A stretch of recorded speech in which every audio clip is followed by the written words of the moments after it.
আজ থেকে পার্পল লাইনে ৭২টি মেট্রো। প্রথম ট্রেনটি চলবে সকাল ৭টা ৫৭ মিনিটে, শেষ ট্রেনটি ছুটবে রাত ৮টা ১৫ মিনিটে। পার্পল লাইনে সার্ভিসের সংখ্যা বাড়ালো এবার মেট্রো। ২৪ মিনিটের পরিবর্তে ২১ মিনিট অন্তর চলবে ট্রেন।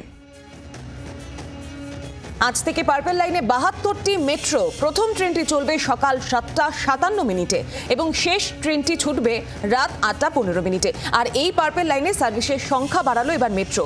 আর আগে ২৪ মিনিটের পরিবর্তে এখন ২১ মিনিট অন্তরই চলবে ট্রেন।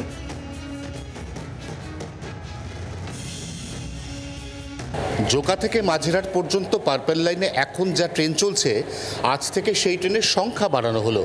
এই লাইনটি এখনো পর্যন্ত অসম্পূর্ণ এবং লাইনটি সম্পূর্ণ হওয়ার মতো অত্যন্ত উজ্জ্বল সবুজ সংকেত ইতিমধ্যেই পাওয়া গেছে। তারই মধ্যে জোকা এবং বেহালা যাত্রীদের দীর্ঘদিনের দাবি ছিল যে সংখ্যক ট্রেন চলে সেই সংখ্যক ট্রেনে তারা মেট্রোর সুবিধা ভোগ করতে পারছেন না। ঠিক সেই কারণেই আজ থেকে বাড়ানো হলো ট্রেনের সংখ্যা।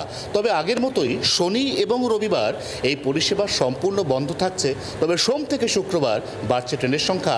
নিঃসন্দেহে অনেকটাই স্বস্তিতে নিত্যযাত্রীরা। ২৪ ঘন্টার জন্য ক্যামেরায় জয়ন্তের সঙ্গে অয়ন, কলকাতা। বাংলার আওয়াজ, বাঙালির আবেগ, জি ২৪ ঘন্টা।